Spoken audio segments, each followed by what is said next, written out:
nice little sink in it. Yep. Awesome. Thank you so much, everybody, for joining us today. I'm super excited to be here today with Drew and Alex to hear a little bit about some of their thoughts on the startup ecosystem. They lead Mantis VC, as well as being known for a little band called Chainsmokers, not so little. Thank you for doing the show tonight.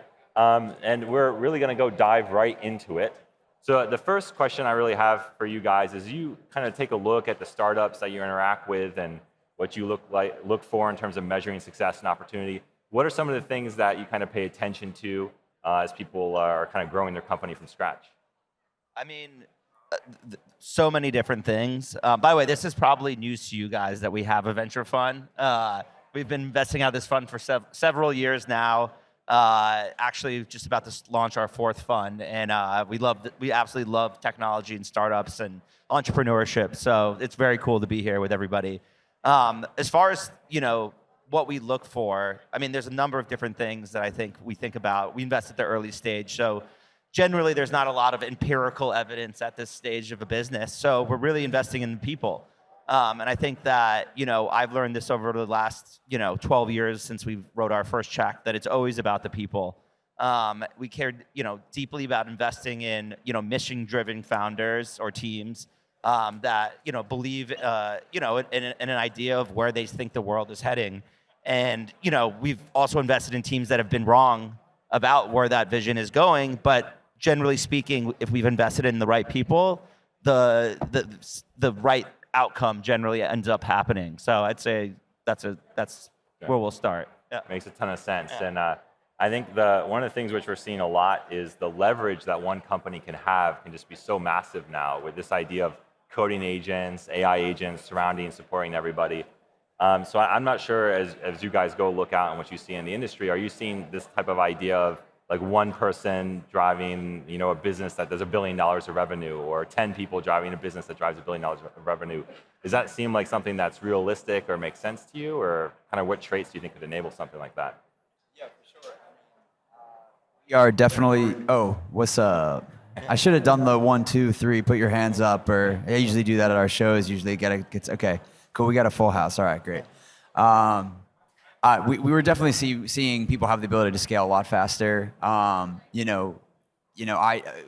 get an idea kind of like looking at a team and the people that are surrounded, like if this idea is going to work, and like they have the ability to do it way quicker, where I feel like, this is the 6th year we've been institutionalized as a fund, where businesses just took a lot longer. There was a longer expectation for things to work. And now I think we're more comfortable like betting earlier.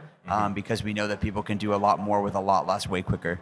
Yeah, that makes a ton of sense. I also like, why do we care about whether one man can build $1 billion company? I mean, does that even sound like a world we want to live in? Like, I love partnership. I love teams. Yeah. I think Drew's absolutely right. Like, I think that, with this technology now, you can get to an idea or solution faster. And I think you need to be asking yourself as a founder, like, do I need the same resources I need before to accomplish the same things? And you absolutely need to be thinking along those lines as you're building a business. But I think more importantly, it's about like what you can tackle now that you couldn't tackle before. And frontier tech is a space we're very interested in. And I think that with AI enabling the enablement of that technology, you can tackle harder, more interesting problems. And that's why I think you're seeing a lot of the most talented people we're going towards that industry right now. Yeah, I really like that, because it's not about making it so you don't work with other people when you build your company. That's not what anybody really wants to do. It'd be a weird thing being like, I'm doing this idea, but really what I care about is being the first $1 billion founder. That makes a ton of sense. And as you think about like what like one person can do in terms of tackling like maybe harder technology, or like going into markets which historically were very hard for a startup to get into, does that change at all in terms of how you approach your portfolio or companies that you look at or invest in? Or do you think that's kind of just more and maybe higher scale than in the past? I wouldn't say it changes how we look at things, other than the fact that like I said before, like we're willing to bet earlier. But it's still just about people, the right idea, the right partners around them. I mean, we are a smaller fund. It's important to us that they also have other investors around the table that are really going to help them in a way that, we are still learning how to. And you can kind of get a sense of like the right, the right team of people. But I don't think like the technology is really changing at least for us, evaluating like who to invest in, who not. That makes sense. Yeah, I mean, like a lot of the things probably that makes a startup founder successful in terms of, having high agency and being creative problem solver and being like mission driven, all just are amplifying this new world. So Totally. Makes a ton of sense. I would say the last 12 months when it comes to AI has really been focused on this idea of gone are the days of just an AI assistant that's like a chat bot, and here is the reality of AI agents which can run for long periods of time, take actions, do complex, sophisticated things. Does that match what you guys are seeing and like kind of your perspective? Anything that you'd add to that? Yeah, I mean, I think that's the future that we're investing into right now, and certainly the strategy that we're looking for opportunity within. I mean, I think right now, and I kind of mentioned this earlier when we were lucky enough to be on stage with Satya, is that everything was orchestrated around this human in the loop kind of software-enabled world, and now it's agent to agent, and you need to kind of re-architect and rethink what that means across the board, from code generation to governments and runtime to security. And that makes this an incredibly exciting time to be an investor and looking for different opportunities. But also, if you're a CISO, I'd be shitting my pants right now about what my employees are doing. And it definitely presents its challenges. I mean, stories about Uber's team blowing through all of their credits for a year in 1 month. And so I think everyone's trialing and erroring what is working, but we're also developing the infrastructure around what that future means and looks like. And so there's definitely going to be some really terrible stories about it going wrong, but I think that's what also makes this time as an investor super exciting, is looking for these opportunities around those areas that will enable this future. Yeah, it makes a ton of sense.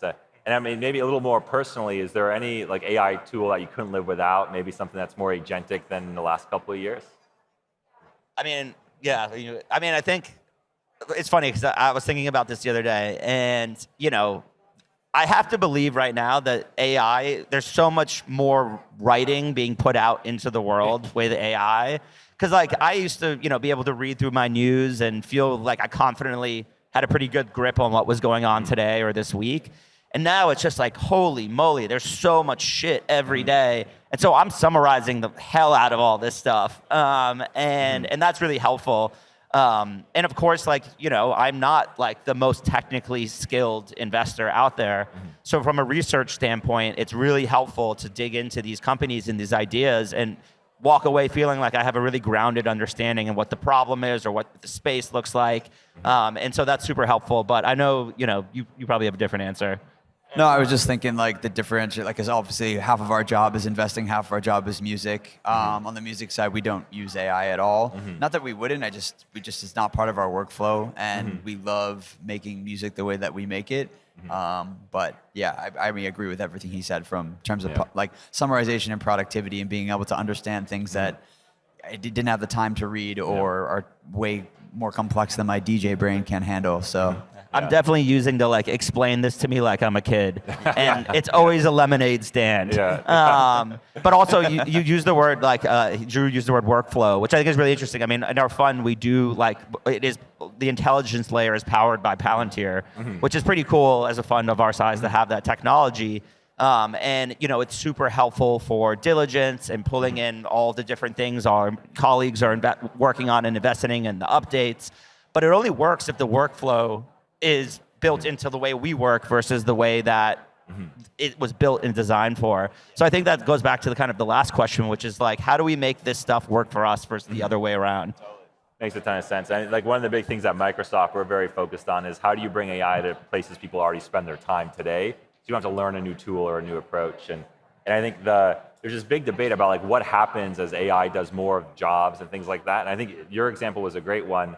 You'll spend more time making music and less time doing research. Who wouldn't want a world like that empowered by AI? So it makes a ton of sense. Now, so one of the things that you guys deal with a lot from an investment point of view is trying to understand the kind of where in the stack will value accrue and where is most opportunity? Because as you think about competition and differentiation, you can be right that the internet's a big deal, but if you're at the wrong layer in the stack, maybe there's not a lot of economic opportunity. Do you guys have kind of a view, that a thesis that you guys use when it comes to investing for AI companies? Yeah, I mean, we're both personally invested in Anthropic and OpenAI, so I don't want to say that those aren't going to be extremely valuable companies, but like they're horizontal businesses, and they're definitely creeping up and down the stack. But I do think that layer ultimately gets commoditized away, whether by open source or just purely by their own competition with each other. I think that what's interesting, and I read this somewhere, and it made me think about like 15 years ago when you got a cell phone, you had like a limited amount of data, and if you went over it, you paid like extremely high fees and costs. And now, like, I stream whatever I want, whenever I want on my phone, from Verizon, AT&T, T-Mobile, whatever you name it. And I know it's not the same thing as intelligence and the way we're looking at AI, but it does. I feel like history doesn't repeat itself, but it rhymes on some levels. So, you know, we kind of mentioned it earlier, but I mean, we're super interested in like hyper verticalized use cases of AI in like regulated industries, legal, enterprise finance, compliance, insurance, health. And then, you know, the security stack, I think, is such an interesting place to be playing, because it's just a simple bet that if this AI continues to get better, what does it look like on the other side? And so, you know, it's AI fighting, protecting AI, which is an interesting concept. Yeah, like if agents are trying to hack you, the only thing that can defend you are more agents. Yeah, right. So that's exactly right. And I think one of the things that we get really excited about at Microsoft is like we like to build software, you know, everybody in the world can use. If tokens are metered at a high cost, you kind of can't build software that a billion people can use. So I really like that same idea of commoditizing and drive the cost down over time. So maybe expand a little bit on the vertical SaaS kind of angle. So you mentioned it's very security, legal, kind of that domain. Is it beyond that, like say sales domain or other verticals that you're focused on? Yeah, I mean, we're invested in Monaco AI, which is a great company. I know they've been flying their planes around the city here. Sam Blon's an incredible CEO. And, you know, and I think what you're looking for, and it's different for every industry, but, you know, regulation becomes your moat. And you know, working through proprietary data, you know, kind of becomes this self-reinforcing prophecy around the success of your business. You end up ultimately, hopefully, building like a context graph that becomes your defensibility long-term around why it's a huge pain in the ass to switch off this platform. And so we're in companies like Kepler and Enterprise Finance, Rogo and actual finance, Monaco and sales. Yeah, exactly. Oh, very cool. Sandstone and legal. And we, you know, to us, I know there's probably a limited amount of verticals ultimately, and so the hard part now is finding those sort of undiscovered areas that haven't already been, you know, built or well on their way to success. But it feels like a nice, smart place to investing relative to like where the model companies go. And I won't lie, like, you know, like I'm asking myself all the time, it's like, where does the, you know, model end and the app layer begin? And I think generalist investments are in for a world of pain. I love the idea of having an AI companion. I'm too old to like really understand fundamentally what that looks like at this point. But, you know, I'm like paying attention to like my 10-year-old cousins, and I'm like, are you guys, you know, like the same way like Snapchat was like probably a little too late for me. You know, are these habits that are being formed around these, you know, platforms, and what do they look like in the future? And I think it's super encouraging for you to say that there's a lot of room for products on top of the model, because I think talking to a lot of the startups that are here at Build today, that was probably the most common question I got is, what's the role for my company above the foundation model? And I think what we're seeing matches very much what you're saying, which is this idea there's a lot of space around it, particularly as you go to these narrower, deeper data-specific domains. So super exciting stuff. I mean, like being a rapper, there's definitely some inherent risk in that, and you need to be mindful of it. But they can't; these model companies can't do them all. Can't do it all. Like you know, I think code generation, and they understand the importance around where that sits in the stack and what that can lead to. But you know, I find it hard to believe they're going to be able to have complete coverage over every single you know, aspect of what this intelligence layer can create. Yeah, makes a ton of sense. So one of the things that kind of people were asking me to make sure I asked you guys while you're on the stage is kind of how do you think about culture and its role for a startup as it takes shape? Like how important it is for you guys, when you look at a company, what do you encourage and coach founders that you meet to do? Like, what should this group take away in terms of how they think about building a company to last in a period of time where things are changing so quickly with the models and with AI? Yeah, I don't know if this is like a perfect parallel, but like, you know, during this kind of startup boom, and I mean, since we've been paying attention to it, you know, I've always kind of related it to being an artist, and you know, we had a really interesting arc as a career. It looks like, I mean, we had our first hit song 2 years after we met, but it was a song called Selfie. And it was a song that we made as a joke to kind of go viral and get people to like find out about us. And it kind of accomplished a little bit of our goals, where we, you know, got our first record deal. We had a song on the charts. People knew who we were, but we had this product that didn't represent us and wasn't inherently who we were or what we wanted to continue to make. So I wouldn't call that like product market fit in terms of a startup, but you know, we eventually found that a year later with this song called Roses. And when we kind of unlocked that, we went on a tear with, you know, we went on, like, we stayed in the Billboard top 10 for 3 years after that. And really had a lot of success when we really locked into what we were best at. And, you know, that's an experience that we try to relate to with our founders, is like, are you building the right thing? Because there's a lot of things, like even when you have a functioning team that goes to build something that is working, is this the right thing? Is this opportunity big enough? Can you, you know, scale past the inevitable hurdles even if you are successful? And so, you know, hopefully that makes a little bit of sense to them, but you know, that's what we experience. And it gets weird too when you get older. Like, you know, we're lucky enough to have had a music career for 13 years now. To get over a 10-year mark is crazy. And it gets weird, you know, like if you're fortunate enough to have, you know, a moment where you're on the charts and you built a fan base and you're touring around the world, you know, culture moves past you. You know, how are you going to weather that storm? You know, this is something that we talk about together, like what is inherently our sound? Who are we as artists? What do we want to make? What is the thing that we uniquely do that we're able to continuously do forever and ever? And you can derive from that. And we've seen a lot of our founders and friends that, you know, are really iconic founders that are kind of tentpoles of the San Francisco scene over the past decade, that like we've seen them they try to do everything, you know, like they were successful at this and then they try to do 5 other things, and the best ones usually revert to their core, and are very strategic about how they build out from there. I mean, well, perfectly said. And I think also just being fast at learning. Failure is a big part of being a startup, and like understanding when you need to pivot, what signs you need to lead you there.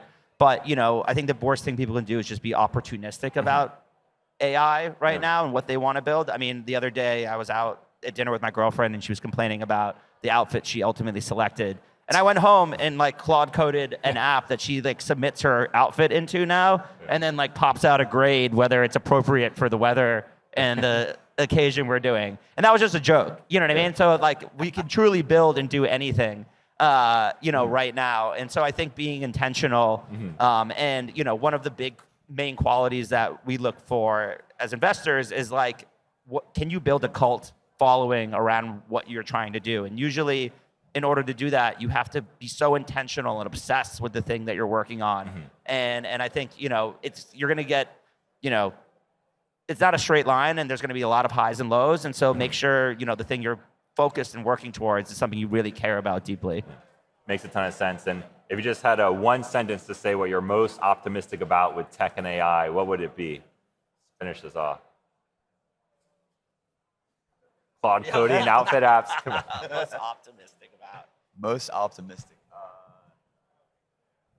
I mean, can I shout out a company Yes, of ours? absolutely. Yeah. All right, there's a company of ours called Factory AI. That's a local San Francisco company founded by 𝗦𝗽𝗀𝗀𝗃, who was a PhD in physics.